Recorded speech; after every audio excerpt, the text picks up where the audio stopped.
Hello दोस्तों, नमस्कार। मैं हूं आपका दोस्त प्रबल और आप सभी का एक बार फिर से स्वागत करता हूं अपने चैनल दार्शनिक भारत में।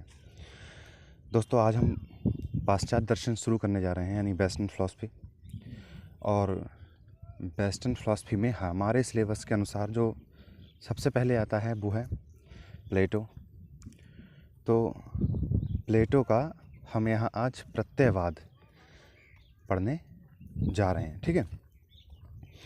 प्लेटो से पहले सुकरात हैं और उनसे पहले काफ़ी सारे और यूनानी दार्शनिक भी हैं। तो उनको वो हमारे सिलेबस में तो है नहीं, तो उन्हें पढ़ने से कुछ ज़्यादा विशेष फ़ायदा तो होने वाला है नहीं, तो वो हम वहाँ पे छोड़ दिए हैं। और उससे आगे का, यानी जहाँ से हमारा सिलेबस स्टार्ट होता है प्लेटो से, हम यहाँ आज बात करेंगे। तो आज हम क्या पढ़ेंगे? प्लेटो का प्रत्ययवाद। लेकिन प्लेटो के प्रत्ययवाद को समझने से पहले हमें कुछ उसके बेसिक समझने होंगे। कुछ ऐसे सिद्धांत हैं जो हमें प्रत्ययवाद को समझने के लिए जिनकी ज़रूरत पड़ेगी, ठीक है। तो पहले हम उन पे बात कर लेते हैं। ये इनमें से काफ़ी कुछ बता भी चुका हूँ। सबसे पहले आता है वस्तुवाद, यानी रियलिज्म। तो मैं बता चुका हूँ, जो वस्तुओं की सत्ता को ज्ञाता से अलग मानता है ना, या ज्ञाता से स्वतंत्र मानता है, वही सिद्धांत क्या है? वही सिद्धांत है वस्तुवाद। तो वस्तुवाद ये कहता है कि जो हमें वस्तुओं का ज्ञान प्राप्त होता है वो वस्तुओं के स्वरूप के अनुरूप होता है, यानी कि जैसी वस्तु वैसा ज्ञान, ठीक है।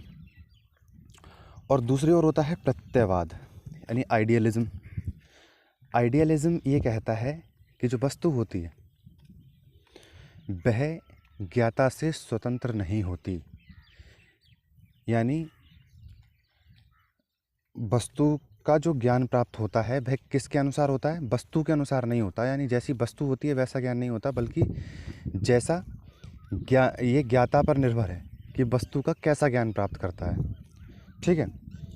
यानी वस्तु का ज्ञान ज्ञाता के मस्तिष्क में जो वस्तु के प्रत्यय होते हैं, यानी आइडिया होते हैं, उन पर निर्भर करता है।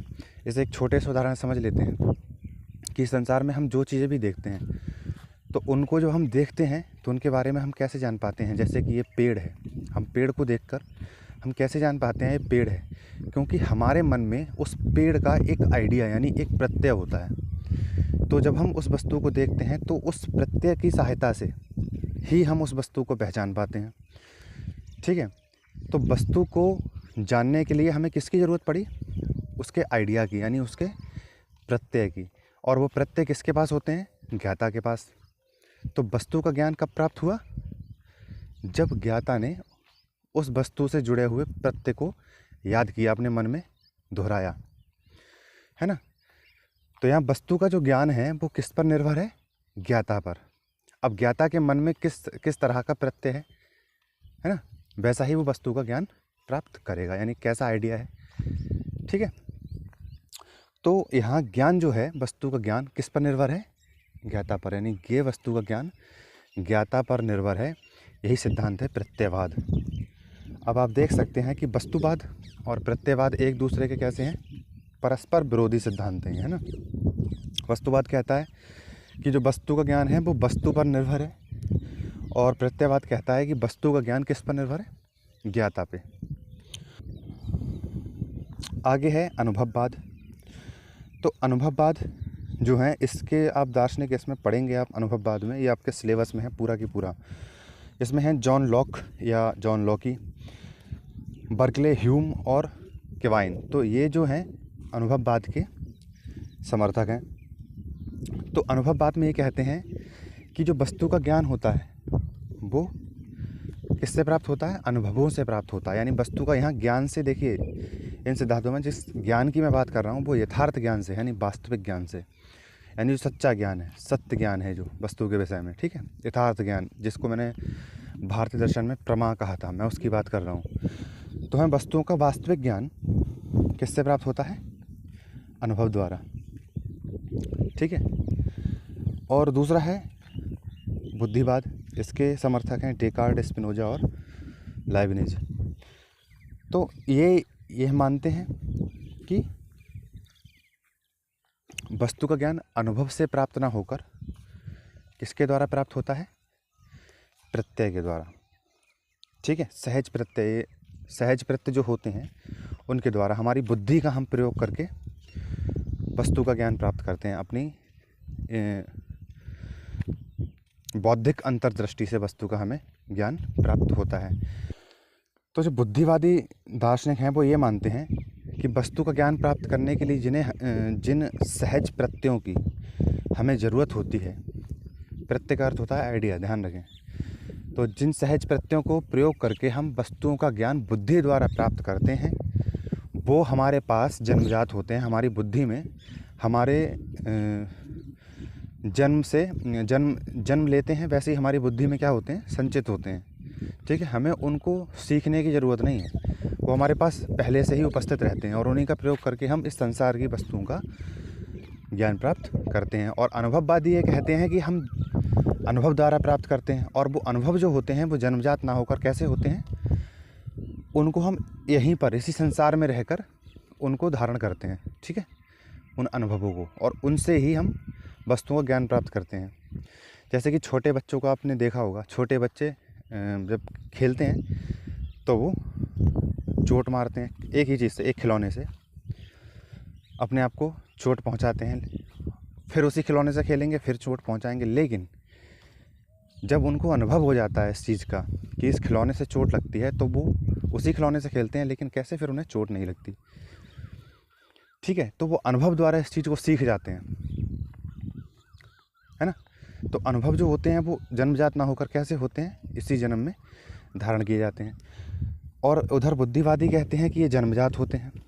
तो ये दोनों एक दूसरे के विरोधी सिद्धांत हैं। उधर वस्तुवाद और प्रत्ययवाद एक दूसरे के विरोधी सिद्धांत हैं, और इधर अनुभववाद और बुद्धिवाद जो हैं वो एक दूसरे के विरोधी सिद्धांत हैं। आगे बात करूंगा सामान्य और विशेष की।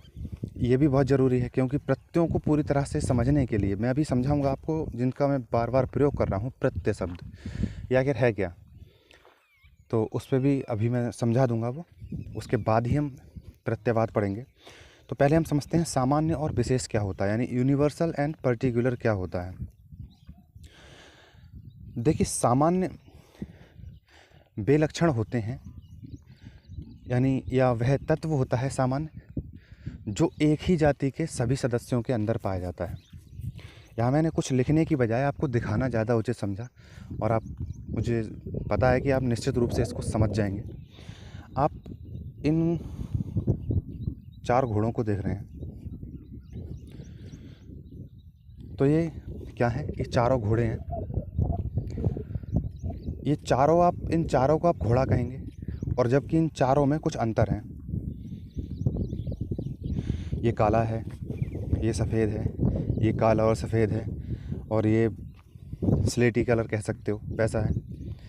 अब इन चारों में बहुत कुछ अलग अलग है, लेकिन फिर भी ये चारों घोड़े हैं। ऐसा क्यों?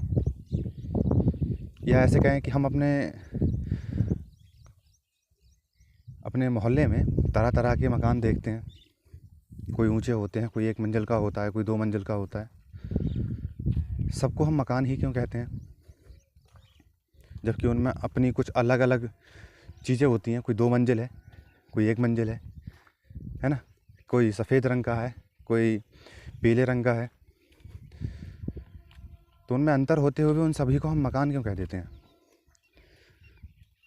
है ना। या इन घोड़ों में सभी में कुछ अंतर है, लेकिन फिर भी इन सभी को हम घोड़ा कैसे कह देते हैं? इनको गाय क्यों नहीं कहते, है ना। तो कुछ ऐसा है ना जो इन चारों में उपस्थित है, तभी तो ये घोड़े हैं चारों। जब अलग अलग होते हुए भी, दिखने में रूप रंग में अलग अलग होते हुए भी ये सब चारों घोड़े हैं। इसका मतलब ये है कि इनमें कुछ ऐसा है जो इन चारों में उपस्थित है। और इन चारों में ही नहीं, जितने भी संसार में घोड़े हैं सभी में उपस्थित होगा, क्योंकि आप सभी को देखकर घोड़ा कहोगे, है ना। तो घोड़ा जो जाति है, मैं जिस परिवार की बात कर रहा हूँ, यहाँ घोड़ों की बात की है मैंने, और वहाँ मकान की बात की थी।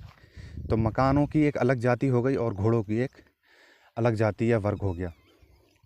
तो अपनी ही जाति के सभी सदस्यों में पाए जाने वाले जो लक्षण होते हैं, ठीक है, यानी कुछ ऐसी चीज़ पाई जाती है सभी सदस्यों में जो उनकी जाति का बोध करा देती है हमें। जो ऐसी चीज़ जो सभी सदस्यों में, अपनी जाति के सभी सदस्यों में उपस्थित होती है, उसी को हम क्या कहते हैं? सामान्य। समझ रहे हैं? और विशेष क्या होता है? विशेष वह होता है जो जाति के किसी सदस्य में कुछ विशेषताएं पाई जाती हैं। अब जैसे कि काला घोड़ा भी घोड़ा है और ये सफ़ेद घोड़ा भी घोड़ा है, लेकिन इनमें विशेषता क्या है? ये सफ़ेद है, ये काला है ना। इसके सर पर मैंने सींग भी दिखाया, यूनिकॉर्न वाला घोड़ा बनाया है ना, और इसके नहीं है ना। इसकी पूंछ लंबी है और इसकी पूंछ छोटी है। बहुत सारे अंतर इस तरह से आप देख सकते हो। तो ये अपनी जाति के क्या हैं? विशेष हैं। ये भी विशेष है, अपनी जाति के सभी ये विशेष हैं अलग अलग। और जो सामान्य है वो क्या है?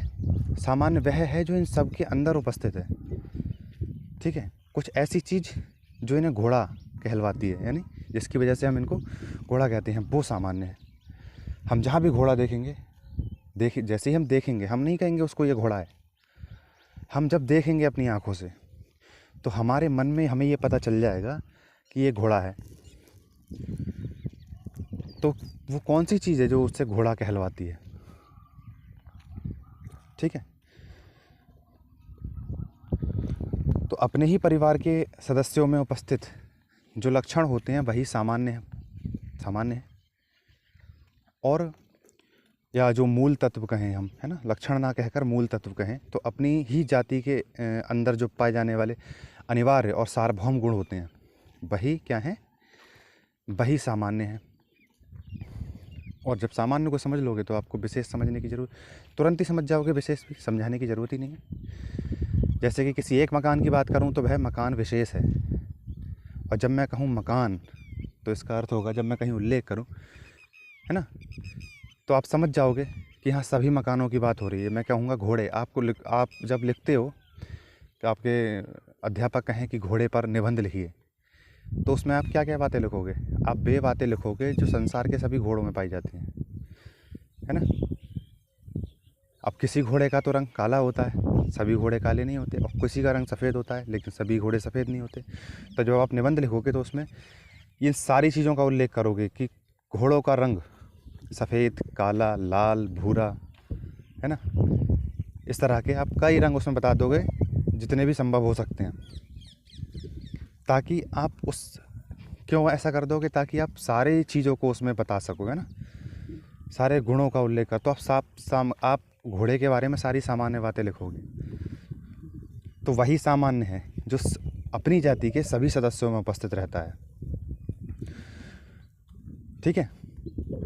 तो अब इनकी मैं बात करूं, इन्हें सभी को घोड़ा कौन बना रहा है? इन सभी को घोड़ा बना रहा है इनके अंदर जो अश्वत्व है, वो राम, श्याम, गीता, सीता सभी मनुष्य हैं। क्यों? कुछ ज़रूर ऐसा होगा ना जो उन सभी में उपस्थित, तभी तो हम उन सभी को मनुष्य कह रहे हैं, है ना। यहाँ इन घोड़ों में सब कुछ ऐसा उपस्थित है ना जिसकी वजह से ये सभी घोड़े कहलाते हैं। वरना इस सफ़ेद वाले को हमने गाय क्यों नहीं कहा? हमने सफ़ेद वाले को गाय इसलिए नहीं कहा क्योंकि गाय का परिवार अलग है, गाय की जाति अलग है, गाय का वर्ग अलग है, और गाय का सामान्य अलग है।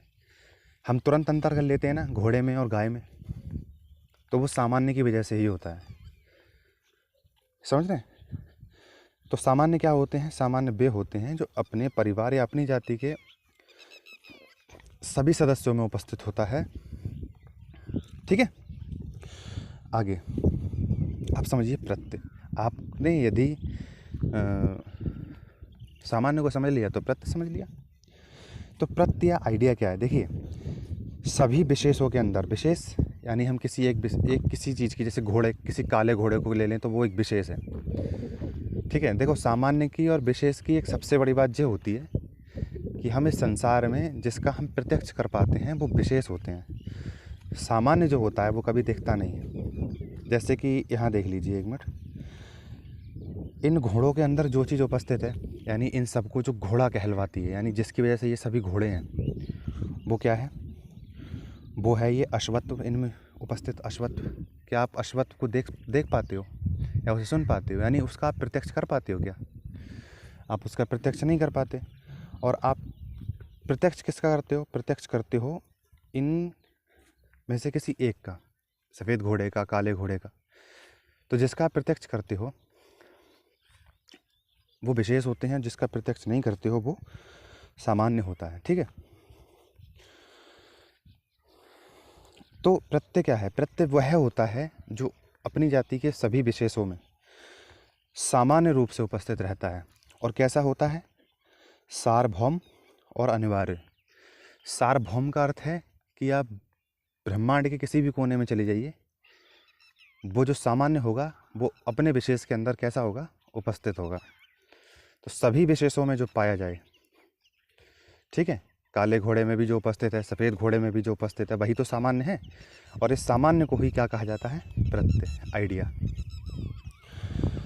ठीक है। तो ये क्या है? सामान्य रूप से पाया जाने वाला, सार्वभौमिक और अनिवार्य मूल तत्व। यहाँ मूल तत्व इसलिए कहा गया है क्योंकि जो प्लेटो हैं वो कैसे मूल तत्व मानते हैं? इसी प्रत्यय को। समझ रहे हैं? ये प्रत्यय जो हैं मूल तत्व हैं। मूल तत्व वह होता है, मूल तत्व मालूम है क्या होता है? मूल तत्व वह होता है जिससे सब उत्पन्न होते हैं, यानी जो सबका कारण होता है, लेकिन उसका स्वयं का कोई कारण नहीं होता। मैं इस पर आगे बात कर लूँगा। अब प्रत्यय क्या है? सभी विशेषों में समान रूप से पाए जाने वाला सार्वभौमिक और अनिवार्य मूल तत्व ही प्रत्यय है। जैसे कि सभी घोड़ों में पाए जाने वाला जो अनिवार्य और सार्वभौमिक जो मूल तत्व है, जो उनको सभी को घोड़ा बनाता है, वही क्या है? प्रत्यय। अब मैं एक बात आपसे कहूँ कि वह चीज़ जो टांगे में जो तांगा खींचती है, मैं इतना बोलूँगा आप तुरंत समझ जाओगे कि यहाँ ये किसकी बात कर रहे हैं? घोड़े की। तो आपने किसकी सहायता से समझ लिया कि मैं घोड़े की बात कर रहा हूँ? वो क्या है? घोड़े का प्रत्यय। वह चीज़ क्या है? उस घोड़े के प्रत्यय की वजह से ही तुरंत आपको याद आ गया कि ये जो बात कर रहे हैं प्रबल, वो किसकी बात कर रहे हैं? वो घोड़े की बात कर रहे हैं। ठीक है। अब जैसे कि यहाँ देखो, राम, श्याम, मोहन, सीता आदि सभी मनुष्य हैं। बताइए क्यों? वो इसलिए क्योंकि इनमें सभी में कुछ ऐसा पाया जाता है ना जो इन सभी को मनुष्य बनाता है, वो है मनुष्यत्व। जैसे अश्वत्व था वैसे ही मनुष्यत्व भी है, इन सभी मनुष्यों में उपस्थित है ना। गाय में गोवत्व उपस्थित होगा, जिसकी वजह से वे सभी गायें हैं। गायों में अश्वत्व उपस्थित नहीं हो सकता, है ना। तो ये जो है यही प्रत्यय है जो सभी विशेषों में किस तरह से उपस्थित हो? समान रूप से पाया जाए और सार्वभौमिक हो और अनिवार्य हो। अनिवार्य यानी कि निश्चित रूप से उपस्थित होगा हर हाल में, अनिवार्य रूप से सभी विशेषों में पाया जाएगा, तो वही प्रत्यय है। ठीक है। जैसे कि घोड़ों का प्रत्यय क्या है? अश्वत्व। देखिए, सामान्य को ही प्लेटो क्या कह देते हैं? प्रत्यय। समझ रहे हैं? तो घोड़ों का प्रत्यय क्या है? अश्वत्व। मनुष्यों का प्रत्यय क्या है? मनुष्यत्व। गायों का प्रत्यय क्या है? गोवत्व। बकरियों का प्रत्यय क्या है? अजत्व। आदि बहुत सारी चीज़ें ऐसी होती हैं, यानी हर जाति का एक प्रत्यय होगा। जैसे मनुष्यों के लिए एक प्रत्यय है मनुष्यत्व, जिसकी वजह से सभी मनुष्य हैं। जो सभी मनुष्यों में, राम, सीता, गीता, मोहन, आप में, मुझ में, सभी में उपस्थित है ना, वही प्रत्यय है। तो आगे बढ़ते हैं। अब मैं कहूँ कि मेरे हाथ में एक वस्तु है जिससे कागज़ पे लिखा जाता है। आप बताइए क्या है वो? आपके मन में तुरंत यहाँ जिस चीज़ की मैं बात कर रहा हूँ उसका एक फ़ोटो बन गया होगा। वो कैसे हुआ? आपने तुरंत पहचान लिया कि मैं किस चीज़ की बात कर रहा हूँ। वो कैसे हुआ? वो ऐसे हुआ क्योंकि आपको तुरंत समझ में आया, और आपके मन में जिस चीज़ से लिखते हैं वो क्या है? कलम। क्योंकि आपके मन में ये परिभाषा पढ़कर उसका बोध हो गया, वो चीज़ याद आ गई आपको, तो उसका प्रत्यय जागृत हो गया आपके मन में। उसने आपको तुरंत बता दिया कि किसकी बात कर रहे हैं? ये कलम की। अब उनमें बेशक अंतर हो, चाहे मेरे हाथ में लाल कलम हो, चाहे मेरे हाथ में काली कलम हो, या जेल वाली हो, या बॉल पेन हो, है ना, या फाउंटेन पेन हो, कैसा भी हो, लेकिन आपके मन में जो एक चित्र बन गया वो एक सामान्य पेन का चित्र बन गया। यानी ऐसा पेन, उसके अंदर वे लक्षण हैं जो सभी पेनों में पाया जाता है कि पेन लंबा होता है और उससे लिखा जाता है, उसके अंदर स्याही होती है। अब वो स्याही कैसी भी हो, वैसी जैसी फाउंटेन पेन में होती है, बॉल पेन में होती है ना, या जेल पेन में होती है, बेशक कैसी भी हो, लेकिन उसके जो सामान्य लक्षण है एक पेन के, उन लक्षणों से परिपूर्ण पेन आपके मन में बन गया होगा जब मैंने कहा कि उस चीज़ को बताइए जिससे लिखा जाता है ना। तो वो जो लक्षण है वही तो सामान्य है, और वही क्या है, पेन का प्रत्यय है, जो हमें तुरंत याद आ जाता है, हम उसको तुरंत स्मृति कर लेते हैं ना उसकी। तो प्लेटो का प्रत्ययवाद यहाँ से शुरू होता है। ये बातें थी प्लेटो के प्रत्ययवाद को समझने के लिए, जो कुछ मौलिक बातें हैं वो पता होनी चाहिए थी, तो मैंने बता दिया आपको। अब हम यहाँ से प्लेटो के प्रत्ययवाद को समझ लेते हैं। तो देखिए, प्लेटो का जो दर्शन है उसका जो केंद्रीय सिद्धांत है वो क्या है, प्लेटो का प्रत्ययवाद। तो प्लेटो की ज्ञान मीमांसा ले लीजिए, चाहे उनकी तत्व मीमांसा ले लीजिए, दोनों ही प्रत्यय से जुड़े हुए हैं, उसी प्रत्यय से जिसकी मैंने अभी बात की।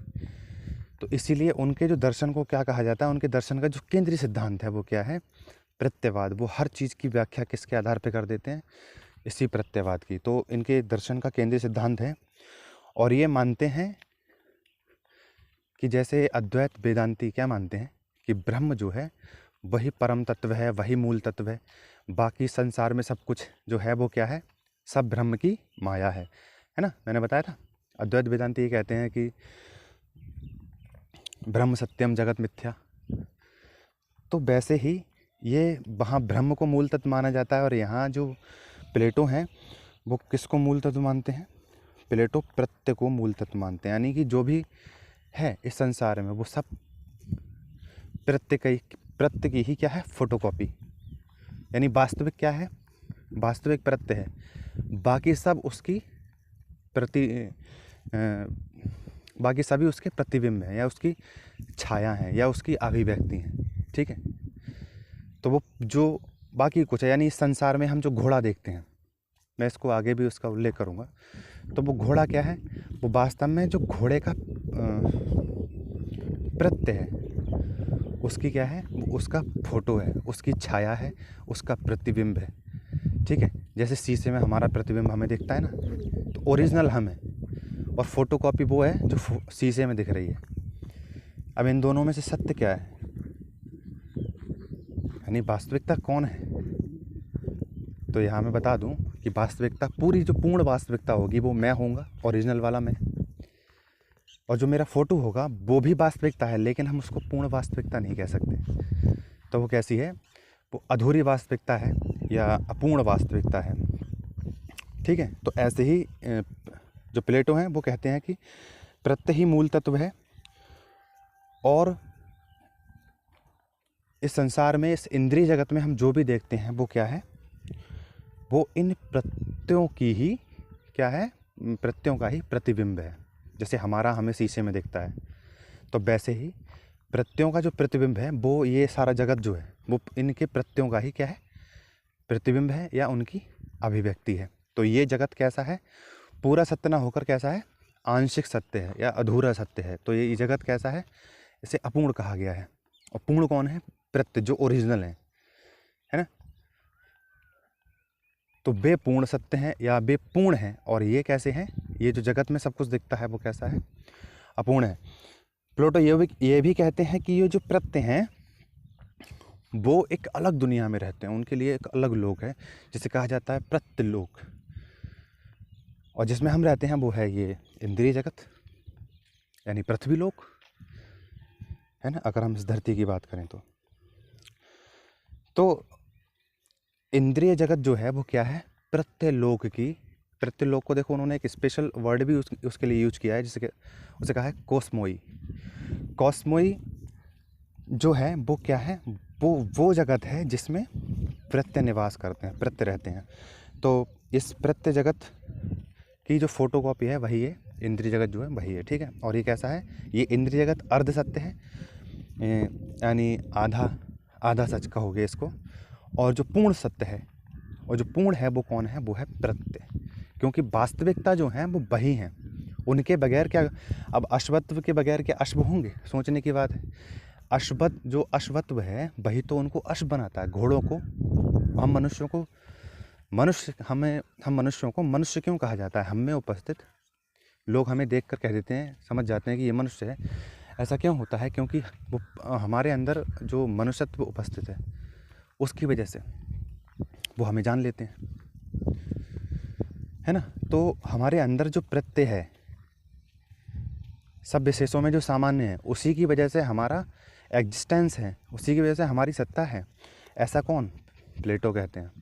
वो ना होगा तो हमारा भी अस्तित्व नहीं होगा, ठीक है। तो ये जगत जो है वो क्या है, प्रति जगत की अभिव्यक्ति मात्र है या प्रतिबिंब मात्र है, ठीक है। तो यहाँ हम देखते हैं कि अपनी तत्व मीमांसा में वो, अब देखो मूल तत्व की बात किस में करते हैं, जगत की बात किस में करते हैं, तत्व मीमांसा में, मैंने बताया था। तो यहाँ तत्व मीमांसा में यानी सांसारिक वस्तुओं की बात किस में करते हैं, किसी भी दर्शन की तत्व मीमांसा में। तो यहाँ भी इस संसार की बात हो रही है, मूल तत्व की बात हो रही है, तो ये भी तत्व मीमांसा है। तो उनकी तत्व मीमांसा कैसी है, प्रत्ययवादी, ठीक है। आगे बढ़ते हैं। आगे जो प्लेटो हैं वे कहते हैं कि सांसारिक वस्तुएं कैसी हैं, परिवर्तनशील हैं। इस संसार में जो कुछ भी दिख रहा है वो क्षणिक है, ऐसा तो बुद्ध भी कह चुके हैं, और परिवर्तनशील है ना। बुद्ध ने भी ऐसा ही माना है, क्षणिक और परिवर्तनशील हैं वस्तुएं। अच्छा, जो अनित्य हैं, क्षणिक हैं, परिवर्तनशील हैं, क्या उनका ज्ञान वास्तविक ज्ञान हो सकता है। मेरे सामने एक मेज पड़ी हुई है, ठीक है, मैं उसका अभिज्ञान प्राप्त करूंगा और ये क्षण भर बाद परिवर्तित हो जाएगी। अब मेरे पास ज्ञान था उस टेबल का जो थी एक क्षण पहले, अब जो मेरे सामने वस्तु है वो कुछ और है। तो क्या वस्तु के अनुरूप हमें ज्ञान है, क्या हमें यथार्थ ज्ञान है, हम कहेंगे नहीं, हमारे पास वस्तु ज्ञान तो किसी और वस्तु का है, जो सामने उपस्थित है वो कोई और वस्तु है। तो वस्तुओं की परिवर्तनशीलता के कारण या उनकी क्षणिकता के कारण उनका ज्ञान, यथार्थ ज्ञान तो हमें प्राप्त हो ही नहीं सकता। तो इन संसार की वस्तुओं में हम ज्ञान नहीं ढूंढें, है ना। तो हमें सांसारिक वस्तुएं जो हैं वो हमारे ज्ञान का क्या नहीं है,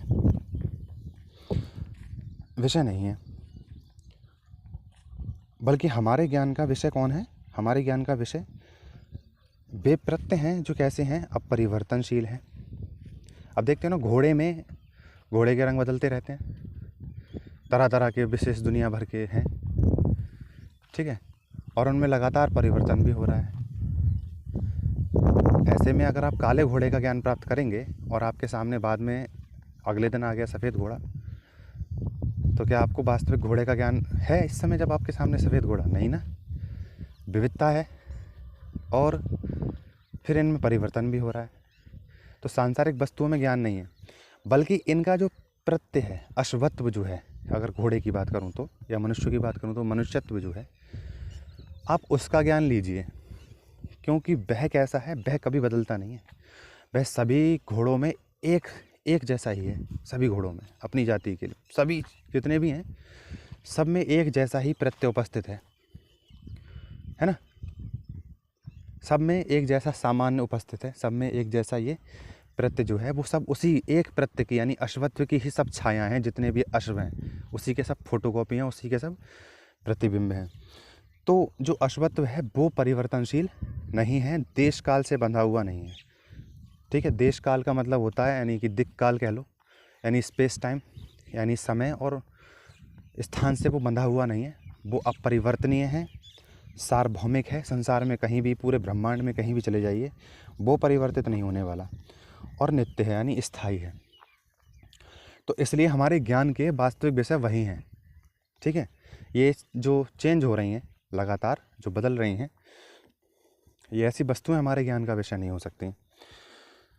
तो प्रत्यय ही हमारे ज्ञान का विषय है। और ये जो प्रत्यय हैं इनकी सत्ता कैसी है, ज्ञाता से पूरी तरह से पृथक है और ज्ञाता से स्वतंत्र है, ठीक है। तो ये ज्ञाता पर निर्भर नहीं है। जो वस्तुओं की सत्ता को ज्ञाता पर निर्भर नहीं मानता, वही तो वस्तुवाद होता है ना। यानी हमें वस्तु के अनुरूप जहाँ ज्ञान प्राप्त होता है वही तो वस्तुवाद होता है। तो यहाँ जो प्लेटो हैं वे कहते हैं कि ये जो प्रत्यय हैं उनकी सत्ता ज्ञाता से पृथक है। तो इसका मतलब ये है कि अपनी ज्ञान मीमांसा में वे कैसे हैं, वस्तुवादी हैं। क्योंकि जो प्लेटो हैं वो क्या कहते हैं, प्लेटो ये कहते हैं कि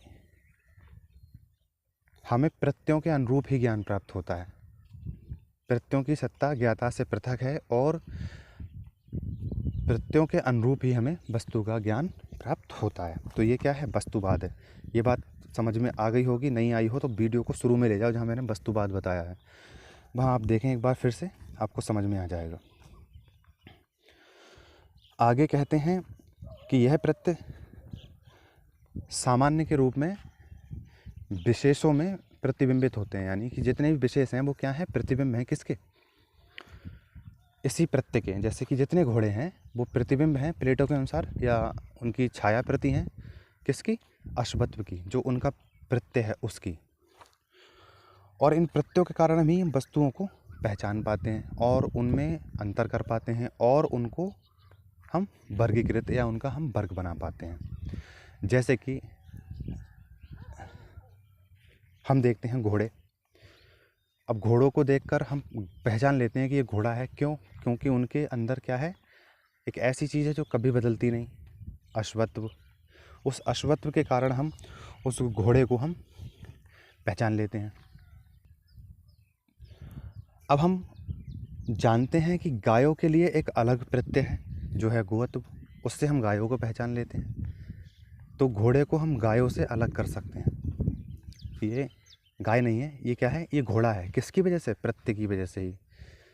तो प्रत्यय जो है वो उसकी सहायता से ही हम घोड़ों का वर्ग बना पाए और घोड़ों को किससे अलग कर पाए, गायों से अलग पहचान पाए। ठीक है, तो प्रत्ययों की सहायता से ही हम क्या करते हैं, वस्तुओं को पहचान पाते हैं, उनको अन्य वस्तुओं से अलग कर पाते हैं और उनका वर्ग बना पाते हैं। तो जैसे यहाँ पे मैंने लिखा भी है, अश्वत्थ की अभिव्यक्ति घोड़े में होती है और सभी घोड़ों में अश्वत्थ पाया जाता है, इसलिए क्या है, एक हमने वर्ग बना लिया किसका, अश्व का, घोड़ों का। और ऐसे ही हम वर्ग बना सकते हैं। तो ये जितने भी वर्ग बनते हैं, जितने भी, घोड़े का एक वर्ग हो गया, एक गाय का हो गया, मनुष्यों का हो गया, मकानों का हो गया, दुकानों का हो गया, ये मोबाइल वाले टॉवर्स का हो गया, कलम का हो गया यानी पेन का, और बकरियों का हो गया, पेड़ों का हो गया। जितने भी संसार में हमें अलग अलग तरह की चीज़ें दिख रही हैं, है ना, उन सभी के लिए क्या है, एक एक प्रत्यय है। एक एक परिवार के लिए, एक एक जाति के लिए एक एक प्रत्यय। सभी वस्तुओं के लिए एक एक प्रत्यय नहीं है, या ध्यान रखने की बात है। यानी सभी घोड़ों के लिए अलग अलग प्रत्यय नहीं होगा, बल्कि सभी घोड़ों के लिए एक ही प्रत्यय होगा जो उनकी पूरी जाति के गुणों को धारण करता है। यानी पूरी जाति के व्याख्या कर सकता है वो अकेला एक, इसलिए तो उसे पूर्ण कहते हैं प्रत्यय जो है वो। ऐसे ही पेड़ चाहे 2 शाखाओं वाले हों, चाहे 10 शाखाओं वाले हों, चाहे पत्तों वाले हों, चाहे बिना पत्तों वाले हों, हम सभी को देखकर क्या कहते हैं, वे पेड़ है। तो हम पेड़ों का एक समूह बना सकते हैं, एक पेड़ों का वर्ग बना सकते हैं, और उस वर्ग के लिए एक ही प्रत्यय होगा, है ना, वृक्षत्व का। सही है। तो इन सभी का हम एक वर्ग बना सकते हैं इन्हीं प्रत्ययों की सहायता से।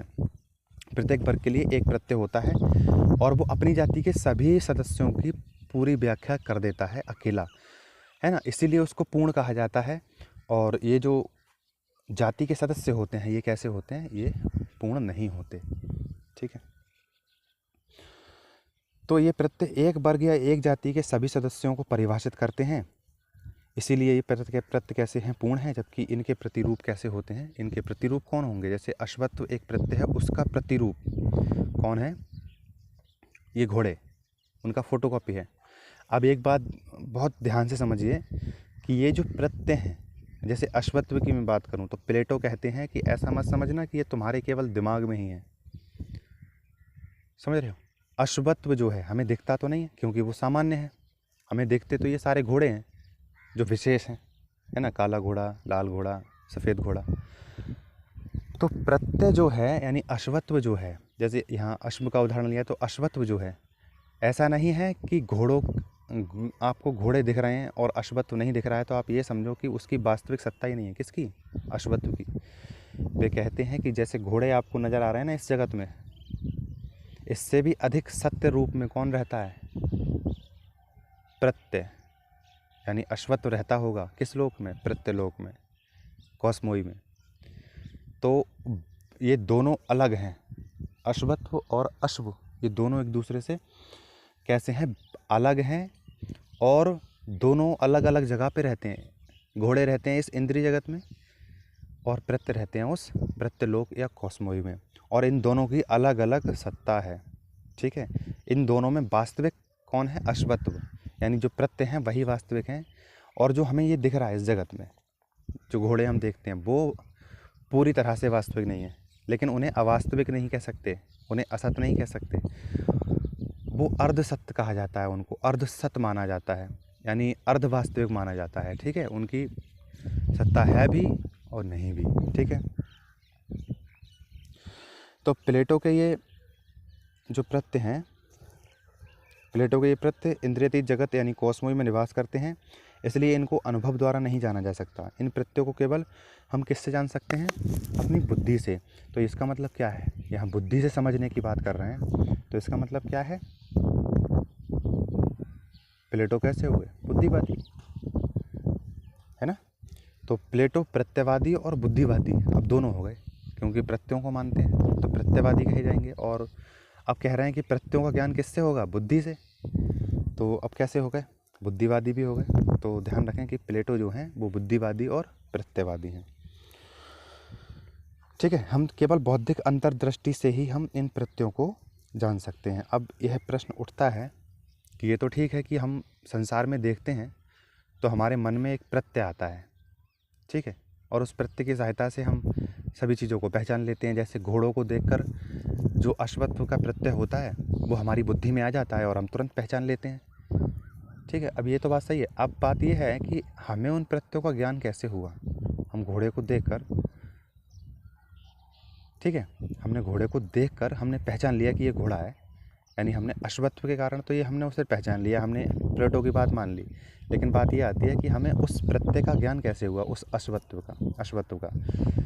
तो अब हम ये कहें कि हमने अनुभव द्वारा सीखा है तो ये बात हो जाएगी अनुभववादी, और ये कहें कि ये हमारी बुद्धि में था तो बात हो जाएगी बुद्धिवाद। ठीक है, अब सुनिए प्लेटो क्या कहते हैं। प्लेटो कहते हैं कि आत्मा कैसी है? अमर है। प्लेटो आत्मा को अमर मानते हैं, और यह अमर आत्मा कहाँ निवास करती है? दिव्यलोक में। दिव्यलोक कौन सा लोक? वही लोक जहाँ प्रत्यय रहते हैं। ठीक है, तो ये प्रत्यय जगत में निवास करती है आत्मा। दिव्य आत्मा जो है, अमर आत्मा जो है, वो दिव्य जगत में यानी प्रत्यय लोक यानी कॉस्मोई में निवास करती है। तो जब ये दिव्य जगत में रहती है, प्रत्यय लोक में रहती है, तो वहाँ पर ये क्या करती है? ये प्रत्ययों का साक्षात्कार करती है। सही है, प्रत्ययों से उसका मिलना जुलना होता है वहाँ। तो ये वहाँ पर उन सभी प्रत्ययों को समझ लेती है, सभी प्रत्ययों की जानकारी अपने अंदर ले लेती है। और जब वो इस जगत में आती है, वो आत्मा इस इंद्रिय जगत में जब आती है और किसी शरीर में प्रवेश करती है, तो वो सारी सूचनाएं यानी प्रत्ययों की सारी जानकारी अपने सॉफ्टवेयर में अपलोड करके लाती है और हमारे हार्डवेयर में डाल देती है। मतलब वो आत्मा सारी चीज़ें लेके आती है हमारे अंदर। तो जैसे ही बच्चा जन्म लेता है, प्लेटो के अनुसार छोटा सा बच्चा, उसके अंदर एक आत्मा होती है, और वो आत्मा उसी प्रत्यलोक से आई होती है, और सारी प्रत्ययों की सारी जानकारी उसके पास होती है। तो यानी कि वो छोटे से बच्चे के अंदर भी उन सारे प्रत्ययों का ज्ञान होता है। लेकिन ये सारे प्रत्यय जो हैं उस बच्चे के अंदर या हमारे अंदर वे सब निष्क्रिय पड़े रहते हैं। वो आत्मा ले तो आई, लेकिन वो सब निष्क्रिय पड़े हुए हैं। ठीक है, तो वे प्रत्यय जागृत तब होते हैं जब हम इस संसार में उस चीज़ को देखते हैं, ठीक है, जो उस प्रत्यय की छाया है या प्रतिबिंब है। जैसे कि हमारे सामने हमने जन्म लिया और हमारे सामने हम पहली बार घोड़ा आए हमारे सामने, ठीक है, तो उस घोड़े को देखकर हम समझ जाएंगे कि घोड़ा है प्लेटो के अनुसार। क्यों? क्योंकि हम जब पहली बार घोड़ा देखेंगे तो हमारे आत्मा जो हमारे अंदर लेके आई है घोड़े का प्रत्यय यानी कि अश्वत्व, वो जागृत हो जाएगा जो अब तक निष्क्रिय पड़ा हुआ था। तो हम उस प्रत्यय को याद करेंगे, यानी स्मृति आएगी हमें उसकी। जैसे ही हम घोड़ा देखेंगे और हमें याद आएगा कि घोड़ा ऐसे ऐसे होता है, यानी उसका प्रत्यय जो है वो हमें याद दिला देगा, तो हम उस घोड़े को देखकर समझ जाएंगे, है ना। तो इसका मतलब क्या है? इसका मतलब ये है आत्मा ले तो आती है आपके अंदर प्लेटो के अनुसार, लेकिन वे तब तक निष्क्रिय पड़े रहते हैं जब तक कि उनकी क्या ना हो, स्मृति ना हो। इसीलिए ये कहा जाता है कि प्रत्यय जो हैं वो कैसे हैं? स्मृति जन्य हैं, यानी स्मृति उनको उत्पन्न या जागृत करती है। ठीक है, उत्पन्न नहीं कह सकते क्योंकि प्रत्ययों का कभी जन्म या यानी प्रत्ययों की ना तो उत्पत्ति होती है ना उनका कभी विनाश होता है। ठीक है, वे आदिकाल से थे, आदिकाल तक अनंत काल तक रहेंगे। तो उन्हें सक्रिय कर देती है, ऐसा कह सकते हो आप। कौन? स्मृति। तो स्मृति का प्रत्ययों का ज्ञान किसके द्वारा होता है? स्मृति के द्वारा। इसीलिए कहा जाता है कि प्रत्यय जो है वो स्मृतिजन्य। स्मृतिजन्य का मतलब क्या हुआ? स्मृति द्वारा जिसको जन्म आ जाए, लेकिन ऐसा है नहीं। ठीक है, बस स्मृति क्या करती है? उनको जागृत कर देती है जो सुप्तावस्था में अब तक पड़े हुए थे। अब देखिए, जो प्लेटो थे वो सुकरात के शिष्य थे, और सुकरात भी प्रत्ययवाद को मानते थे। जो प्लेटो को प्रत्ययवाद का, आइडियलिज्म का जो प्रारंभिक ज्ञान मिला वो अपने गुरु से ही मिला था, सुकरात से। सुकरात भी इन्हीं चीज़ों को मानते हैं कि जो वास्तविक ज्ञान होता है, ये संसार तो जो है वो क्या है? भ्रम मात्र है। वो भी मानते थे इस चीज़ के लिए। लेकिन तो वास्तविक ज्ञान जो है वो किसका ज्ञान है? प्रत्ययों का, जो स्थायी हैं, है ना, नित्य हैं, अपरिवर्तनीय हैं। तो उनका ज्ञान ही क्या है? वास्तविक ज्ञान है, यानी यथार्थ ज्ञान है। और दर्शन जो है, दर्शन शास्त्रीय ज्ञान मीमांसा जो होती है, वो यथार्थ ज्ञान की प्राप्ति के लिए ही रास्ता खोजती है। उसे अप्रमा नहीं प्रमा चाहिए होता है, उसे वास्तविक ज्ञान चाहिए होता है। ठीक है, तो सुकरात जो है, यहीं पर सुकरात भी इसको मानते हैं और प्रत्ययों का ज्ञान ही वास्तविक ज्ञान है, ये मानते हैं। लेकिन प्लेटो में और सुकरात में एक बहुत बड़ा फ़र्क है। वैसे अंतर बहुत सारे हैं, मैं अगले वीडियो में, ये दो भाग में बनी है, तो अगले वीडियो में बताऊंगा आपको कि इन दोनों में, सुकरात में और प्लेटो में क्या अंतर है, इनके प्रत्ययवाद में दोनों के। तो समझ लीजिए, दोनों ही मानते हैं, और सुकरात मानते हैं कॉन्सेप्ट्स को और ये मानते हैं आइडियाज़ को, प्लेटो। ठीक है, तो सुकरात के सिद्धांत को कह देते हैं संप्रत्ययवाद, अलग करने के लिए, ताकि हम सुकरात और प्लेटो के अलग अलग समझ जाएं। तो सुकरात का जो होता है वो होता है संप्रत्यय, और प्लेटो का क्या होता है? प्लेटो का तो पता ही है, प्रत्ययवाद। ठीक है, तो इनमें प्रमुख अंतर यह है कि सुकरात के जो प्रत्यय हैं वो किस मन आधारित होते हैं, उनकी कोई वास्तविक सत्ता नहीं है, वो किसी अलग लोक में निवास नहीं करते, यानी कॉस्मोई में कोई निवास नहीं करते, हमारे मन में वे निवास करते हैं। ठीक है, यानी उनकी सत्ता कैसी है? मन आधारित है। तो क्या वे वास्तविक होंगे हमारे, यानी वो संवेदनाओं से जुड़े हुए हैं। ठीक है, जबकि प्लेटो ये कहते हैं कि जो प्रत्यय हैं वे मन आधारित ना होकर बेशक स्मृतिजन्य हैं, लेकिन उनकी सत्ता कैसी है? वास्तविक है। स्मृति तो केवल उन्हें याद दिलाती है बस, वो तो हमेशा से थे, हमेशा हैं और हमेशा रहेंगे। तो प्रत्ययों की सत्ता, और जैसे उन्होंने बताया भी है पहले, उनकी ज्ञान मीमांसा कैसी है? वस्तुवादी, स्वतंत्र सत्ता है। किसकी? प्रत्ययों की। और कॉस्मोई में वो निवास भी करते हैं, उनके घर हैं वहाँ अच्छे अच्छे। ठीक है, तो वे तो बिल्कुल अलग हैं, वो बिल्कुल, उनकी सत्ता जो है वो कैसी है? एकदम सत्य। तो यही एक प्रमुख अंतर है, बहुत सारे अंतर मैं अगले वीडियोज़ में बताऊंगा। अब बात आती है कि प्रत्यय जो है, हमारे ज्ञान के वास्तविक विषय जो हैं वो तो हैं प्रत्यय। हमने मान लिया, प्लेटो ने कहा, लेकिन प्लेटो इस बात को भी तो सिद्ध करके दिखाएं कि सच में इनकी सत्ता है प्रत्ययों की। तो अपनी बात को, यानी अपने प्रत्ययवाद को सिद्ध करने के लिए सुकरात जो है, वो प्लेटो जो हैं, वो 5 तर्क प्रस्तुत करते हैं, और उन 5 तर्कों से वे सिद्ध कर देते हैं कि प्रत्यय जो हैं उन्हीं का ज्ञान वास्तविक ज्ञान है, उनकी सत्ता वास्तविक है, वे सच में हैं, और बाकी ये संसार जो है वो क्या है, उनकी छाया प्रति है या एक्सप्रेशन है या उनका प्रतिबिंब है या उनका क्या है, अभिव्यक्ति है। किसकी? प्रत्ययों की। समझ रहे हैं? तो मैंने उसका उल्लेख जो है वो अगले वीडियो में किया है।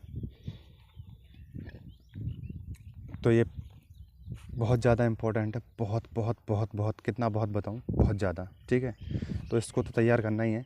और इसमें यदि कोई भी दिक्कत आपको हो, कुछ भी ऐसा हो जो समझ में ना आया हो या आपके कुछ भी प्रश्न हो, तो मुझसे कमेंट बॉक्स में आप निसंदेह पूछिए।